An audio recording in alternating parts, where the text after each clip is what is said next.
Bismillahirrahmanirrahim. Assalamualaikum warahmatullahi wabarakatuh. Waalaikumsalam warahmatullahi wabarakatuh. Alhamdulillah alladzi faddala bani Adam bil ilmi wal amali ala jami'il alam. Wassalatu wassalam ala sayyidina Muhammad sayyidil arabi wal ajam wa ala alihi wa ashabihi ya nabiyil ulumi wal hikam.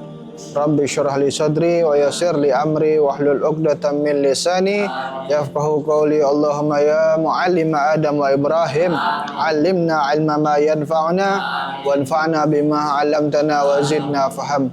Amma ba'du, alhamdulillah melanjutkan kembali dari pelajaran kita, yakni sirah, perjalanan sejarah harum baginda Nabi besar Muhammad sallallahu alaihi wasallam.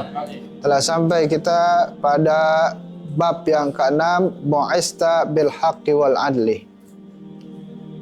Nah, yaitu judulnya adalah engkau wahai Rasulullah telah diutus untuk membawa kebenaran dan keadilan. Bab ke-6 ini adalah masih rangkaian daripada perang Badar atau Ghazwatul Badar. Nomor 1. Waqafa Rasulu fi ghazwati Badrin biqadib fi yadihi famarra bisawad ibni Ghaziyah wa huwa kharijun minas saf fadarabahu bilqadib fi batnihi wa qala lahu istaqim ya sawad. Naam. Jadi sebelum perang Badar, maksudnya sebelum perang Badar terjadi, Rasulullah SAW mengkomandokan barisan, yang mana beliau SAW berdiri di tengah perang Badar dengan membawa tongkat. Kalau komandan biasanya bawa tongkat apa itu? Komando, bawa tongkat komando. Ini tongkatnya baginda Nabi yang beliau gunakan juga sebagai tongkat komando. Famarra bisawad, kemudian beliau jalan untuk merapihkan barisan, keliling untuk merapikan barisan. Maka akhirnya melewati beliau sallallahu alaihi wasallam seorang sahabat yang bernama Sawad bin Ghaziyah. Siapa namanya? Nah, Sayyidina Sawad bin Ghaziyah, yang beliau Sayyidina Sawad itu keluar dari barisan, keluar dari saf. Akhirnya dipukul oleh baginda Nabi SAW dengan tongkat beliau. Di mana dipukulnya? Fi batnihi, di perutnya. Pukul ringan, hanya sekadar untuk merapikan barisan. Jadi Rasulullah SAW bersama para sahabat itu kalau perang seperti sholat juga, merapikan saf. Jadi itu merapikan saf, merapikan barisan itu sunnah, bersih, wangi, rapih, itu sunnah.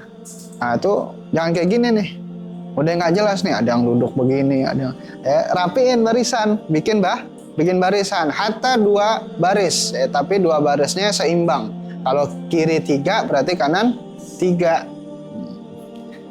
bikin seimbang, itu sunnah. Bahkan lihat saking keras, artinya gini, saking ditekankannya oleh baginda Nabi Sallallahu Alaihi Wasallam tentang kerapihan, sampai apa? Nabi itu memukul Sayyidina Sawad, walaupun dengan pukulan yang ringan, karena Nabi diutus bukan untuk menyiksa manusia. Kemudian setelah Nabi SAW mukul kepada Sayyidina Sawad di perutnya, yang saat itu Sayyidina Sawad pakaiannya itu pakaian biasa, hanya perutnya itu bagian atas, badan bagian atas tuh kebuka. Jadi kira-kira kayak kain ihram, kain ihram yang dililit. Nah, tapi bagian perutnya kebuka. Hanya perutnya bukan perut pusar. Tentu kalau pusar udah aurat masuknya. Alhasil dipukul, seraya baginda Nabi berkata, "Istaqim ya Sawad," rapihkan wahai Sawad, masuk barisan, lurusin. lurusin wahai Sawat. Akhirnya apa? Faqala Sawat, ya, auja'tani ya Rasulullah wa qad bu'ista bil haqqi wal adli fa'aqidni min nafsik. Fakashafa Rasulullah sallallahu alaihi wasallam an batnihi wa qala istaqid ya Sawat. Kemudian akhirnya tadi siapa? Sayyidina Sawat itu berkata, engkau telah menyakitiku wahai Rasulullah. Ngerti gak? Jadi begitu dipukul perutnya Sayyidina Sawat, untuk merapihkan barisan, Sayyidina Sawat malah ngeluh, engkau menyakitiku ya Rasulullah. Auja'tani wa qad bu'ista bil adli wal apa itu? Bil adli bil haqqi wal adli. Sedangkan engkau ini telah diutus untuk membawa kebenaran dan keadilan, tapi engkau menyakitiku. Ajib, orang lagi tengah-tengah perang nih, mau perang. Lagi serius nih orang mau perang nih. Bisa-bisanya tuh kejadian begini. Ini kalau di tentara masa kini, ya, selain dari tentara Hadratul Rasul, tentara di satu negara deh umum. Kira-kira kalau ada kejadian begini, dipukul sama komandannya, tahu-tahu bawahannya ada ngeluh. Hah? Diapain? Diinjek kan ada. Itu orang lagi dirapihin barisan, pakai ada-ada aja lagi, bikin-bikin lagi. Nah, tapi kejadiannya nggak seperti itu, ya. Begitu Sayyidina Sawat mengeluhkan, engkau menyakitiku wahai Rasulullah. Engkau telah diutus bil haqqi wal adli. Engkau diutus membawa kebenaran dan keadilan. Maka saya minta gantian. Saya minta gantian. Oh, lebih lagi. Ini nggak bakal ada di tentara lain ini. Hah? Udah ngeluh, minta ganti. Fakit nih, minta kisos dibalas. Pukul sama pukul. Shallu ala Nabi. Akhirnya Rasulullah sallallahu alaihi wasallam membuka perut beliau. Jadi begitu Sayyidina Sawat minta dibalas, saya nggak mau ya Rasulullah, saya minta balas. Akhirnya Rasulullah ngasih buat balas. Tapi di situ Sayyidina Sawat masih belum mau langsung ngebales gitu aja. Ya. Dia bilang, Sayyidina Sawat, engkau memukulku, wahai Rasulullah, dalam keadaan perutku kebuka. Kain di perutku itu kebuka. Engkau ketutup. Saya mau balasan yang sama, yang setimpal. Buka dulu perutnya. Akhirnya Rasulullah buka. Dan itu sahabat pada nunduk semua, nggak berani ngeliat.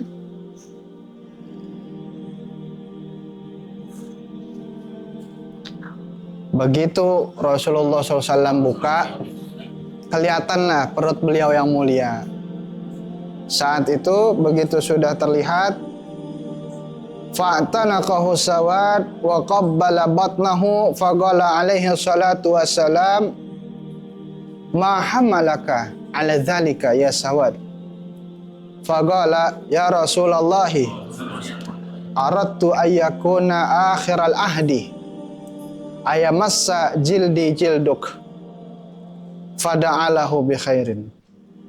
Kemudian begitu udah Rasulullah membuka perut beliau yang mulia, akhirnya sahabat pada udah gregetan tuh, yang lain ada-ada aja orang mau perang. Nah, terlihatlah perut beliau yang mulia langsung dipeluk sama Sayyidina Sawat. Langsung dipeluk sama Sayyidina Sawat dan dicium perutnya Rasulullah sallallahu alaihi wasallam. Kemudian Rasulullah kaget, nanya, "Maha malaka?" Ya. Ala dzalika, apa yang mendorongmu melakukan ini wahai Sawat? Kenapa engkau Sawat? Apa yang bikin kamu ngelakuin hal seperti ini? Ya. Akhirnya Sawat jujur. Ya Rasulullah, kata Sawat, duhai Rasulullah, saya ingin di akhir usia saya ini, ya, kulit Sawat yang hitam ini menyentuh dengan kulitmu yang yang bersih, yang harum, yang wangi untuk terakhir kalinya. Karena di situ Sayyidina Sawad tahu bahwa dirinya udah di akhir usianya. Di perang Badar itu Sayyidina Sawad sudah merasa itu akan menjadi akhir dari usianya. Maka dengan itu saya berharap untuk terakhir kalinya di hidup saya, ya, kulit saya ini menyentuh kulit engkau wahai baginda Nabi SAW. Maka akhirnya didoain sama Rasulullah, didoain. Dan ternyata benar nanti di akhir dari sahabat yang syahid diantaranya Sayyidina Sawad, diantaranya Sayyidina Sawad. Dan lihat Rasulullah SAW mendoakan Sayyidina Sawad, nggak dibilang musyrik nih, syirik nih. Hah? Ini kan namanya tabaruk, nyium Rasulullah, tabaruk, nggak dilarang menjadi gimana? Hah? Jangan nih, bid'ah, wah, apa-apaan nggak ada. Ya, nggak apa-apa boleh. Makanya itu namanya bahasa cinta. Orang yang nggak ngerti cinta nggak tahu tentang ini. Ya. Seperti ada kisah tentang Majnun dan Laila. Majnun dan Laila. Ada seorang laki namanya Majnun, ya, dia punya orang yang dicintanya namanya Laila. Itu saking cintanya Majnun sama Laila, diciumin rumahnya si Laila. Jangankan orangnya, saking didamba-dambakannya, hampir rumahnya itu dicium-ciumin temboknya. Kata orang dasar tuh Majnun, makanya panggilannya Majnun, artinya gila. Ya, Mas Majnun, aneh-aneh aja, rumah orang dicium-ciumin. Kata Majnun, saya bukan cinta sama rumahnya, justru yang saya cintai adalah orang yang di dalam rumahnya. Karena saya cinta kepada yang ada di dalam rumahnya, sampai-sampai cinta ini mengantarkan kepada saya untuk menciumi tembok rumah si pemiliknya. Itu namanya bahasa cinta. Sama, ya, karena Rasulullah SAW itu beliau, ya, manusia yang dicintai oleh Allah Ta'ala, hingga para sahabat pun otomatis mencintai beliau. Jadi bahasa cinta seperti itu. Dan itu dibolehkan sama Rasulullah, tidak mengapa. Itu diantara peristiwa yang ada di Badar. Kemudian ada lagi, ya, ini setelah perang selesai, orang-orang musyrikin sudah kembali ke Mekah, ya, udah perjalanan ke arah Mekah. Kemudian yang muslimin sebelum sampai di Madinah, Iftida'u Asra Badrin. Nah, judulnya adalah tebusan Asra Badrin, tebusan atas tawanan dari perang Badar. Ya, ini nomor 2, ya. Istisyara Rasulullah sallallahu alaihi wasallam ashabahu fima yaf'alu bi Asra Badrin fa asyara alaihi Umar bi qatlihim wa asyara alaihi Abu Bakrin ayyubqiyahum wa ya'khudha minhum al-fida' liyakuna quwwatan lil muslimina 'alal musyrikin. Naam. Bermusyawarah Rasulullah sallallahu alaihi wasallam kepada para sahabat beliau. Ini kita sering dengarnya, ya, lama-lama, ya, bahwa Rasulullah itu sering musyawarah. Nah, bermusyawarah kepada para sahabat untuk apa? Menentukan bagaimana nih para tawanan, mau diapain ini para tawanan. Nah, kira-kira begitu. Kemudian memberi pandangan, memberi pendapat Sayyidina Umar dan Sayyidina Abu Bakar, diantaranya yaitu Sayyidina Umar memberikan pendapat, bunuh aja Rasulullah, habisin aja. Nah, kata Sayyidina Abu Bakar apa? Biarin mereka hidup, tapi dengan catatan ambil tebusan atas mereka semua. Tuh, ambil tebusan bagi yang ditawan. Kenapa begitu? Supaya memberi kekuatan bagi kaum muslimin. Karena ingat di sini mereka banyak yang hijrah, mereka masih butuh, ya, buat pengembangan. Nah, dibiarin sama Sayyidina Abu Bakar katanya. Kata beliau tuh biarin hidup, tapi dengan minta tembusan.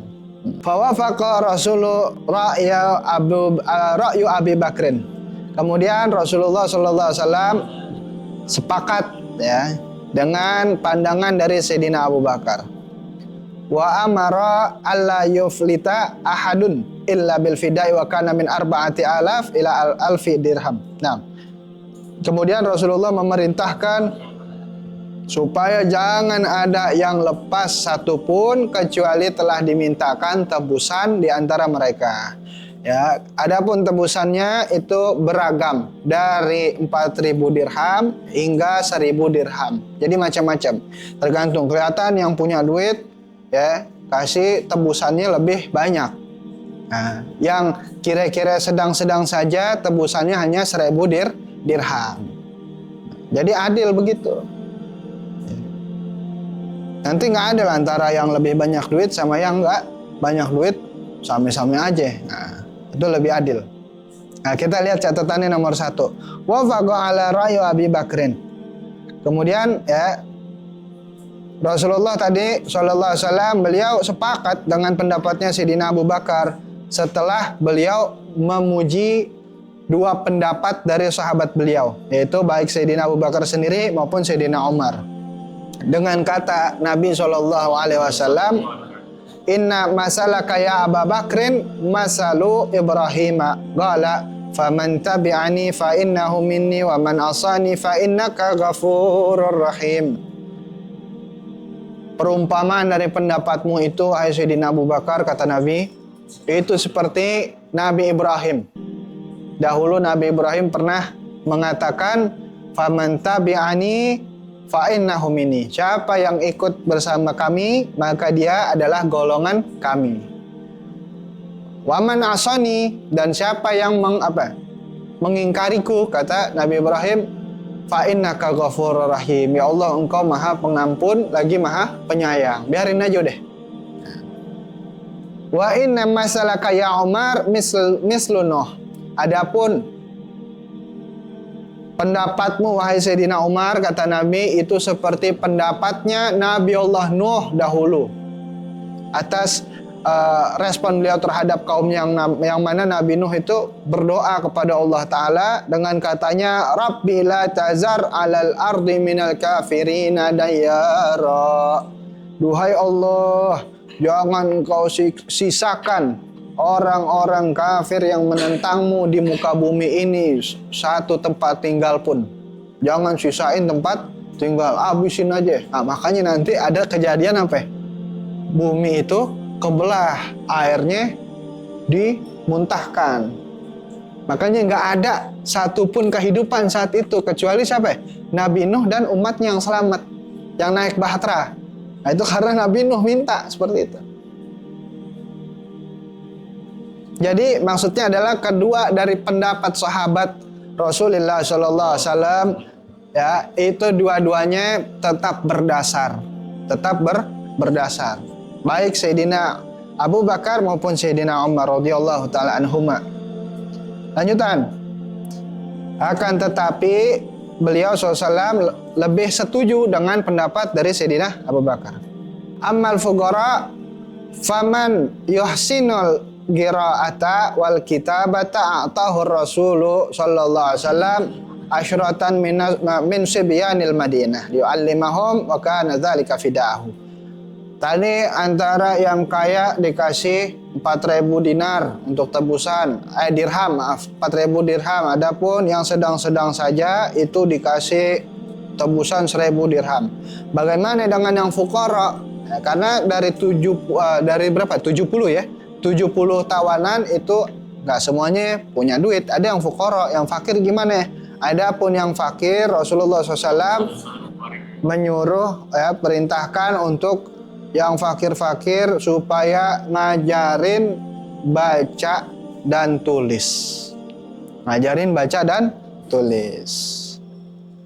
Kemudian baginda Nabi memberikan setiap orang itu dikasih 10 anak Madinah. Anak Madinah, anak-anak kecil Madinah. Untuk apa? Diajarin sama mereka, sama yang fakir-fakir nih. Satu orang ngajarin 10 orang, 10 anak.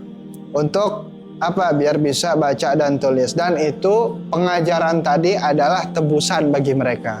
Jadi tidak ada yang tidak memberikan tebusannya, baik itu tebusnya dengan harta maupun dengan ilmu. Nah, di sini ada kisah wa kana minal asra Wahab bin Umar. Dan di antara yang yang tertawan itu adalah bernama Wahab bin Umar. kana waliduhu asyadun nas adawatan lirrasul sallallahu alaihi wasallam. Adalah bapaknya Wahab bin Umair. Jadi di antara yang ditawan ada yang namanya Wahab bin Umair. Nah, bapaknya Wahab bin Umair berarti namanya Umar bin Wahab. Jadi namanya diputar-putar. Nah, Umar bin Wahab yang mana nih? Umar bin Wahab yang kemarin minggu lalu yang jadi mata-mata yang ngomong apa? Wow, ontaknya kaum muslimin itu membawa hawa kematian. Ingat ya? Nah, ini anaknya nih sekarang.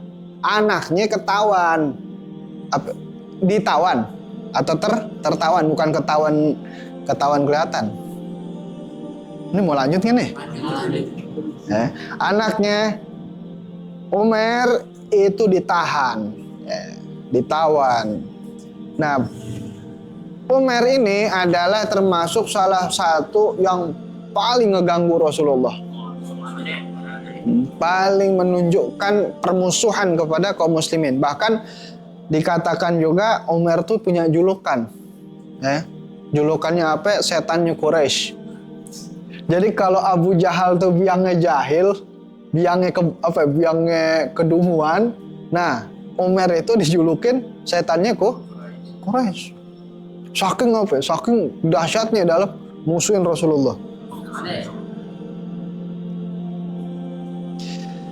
Begitu dia tahu anaknya lagi ditawan, dia bersepakat dengan seorang yang namanya Sofwan untuk berangkat ke Madinah membunuh Hadratur Rasul Shallallahu Alaihi Wasallam. Jadi ceritanya gini, setelah mereka balik dari peperangan, baik yang Muslim maupun yang musyrik.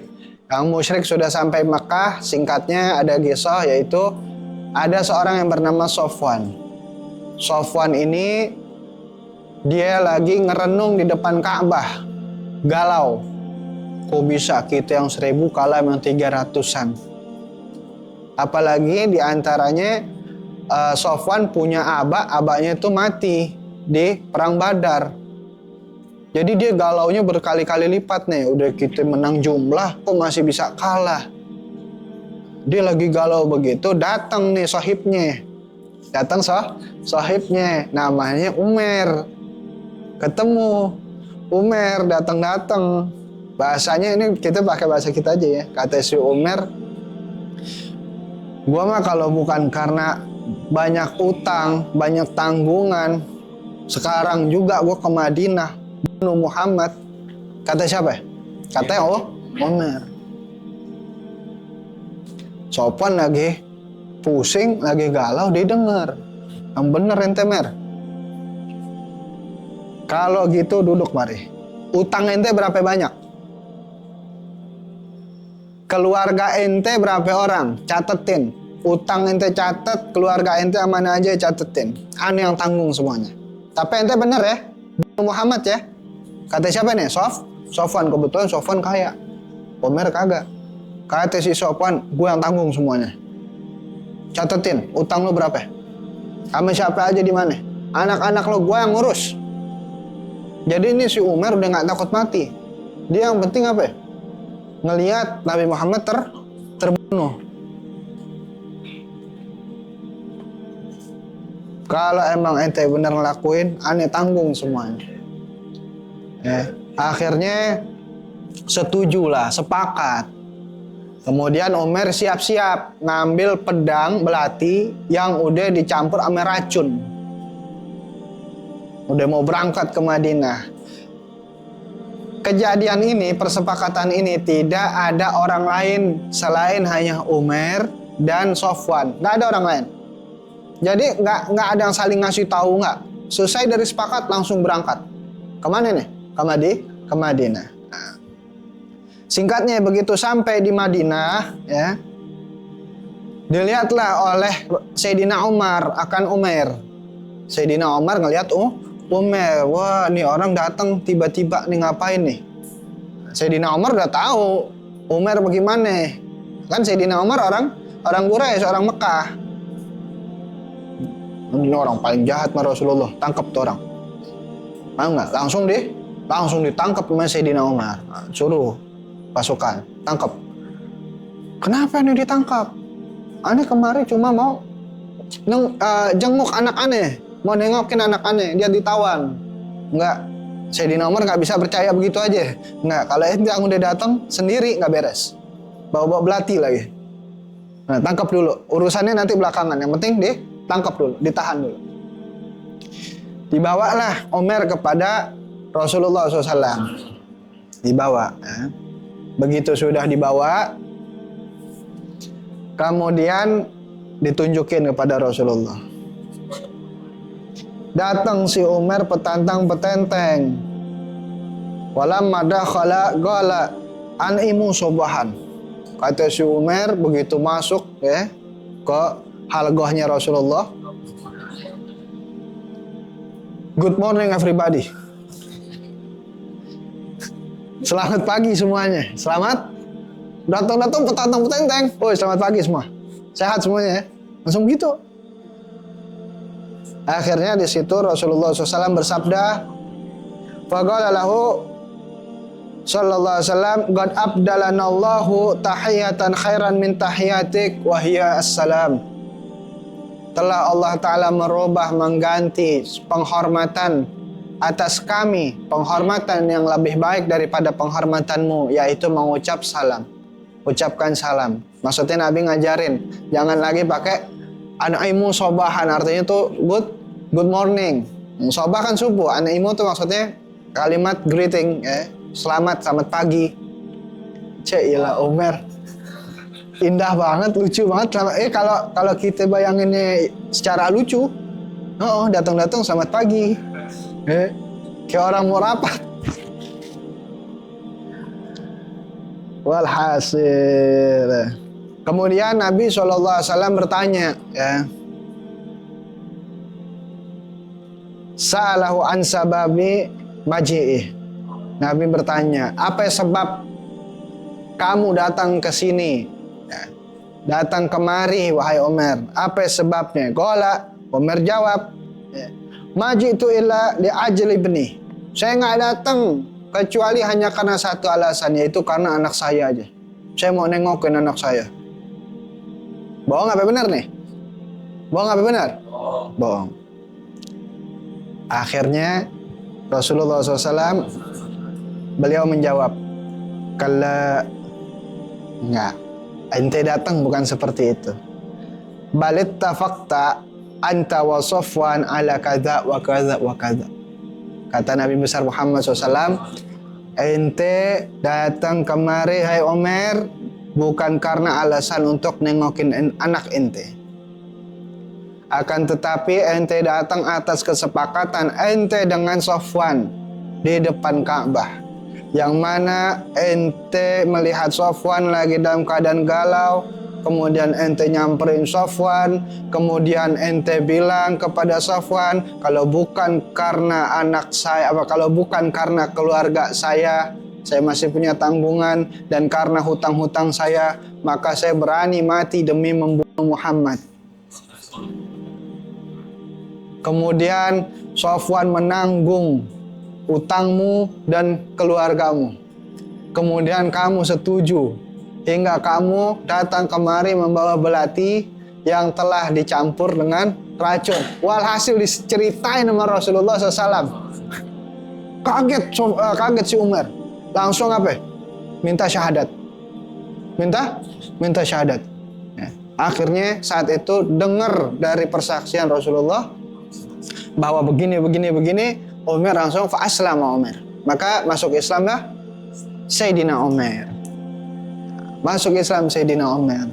Kemudian bingung, ya. Umar lagi dalam keadaan bingung, Sayyidina Umar lagi dalam keadaan bingung, sahabat juga bingung. Ya.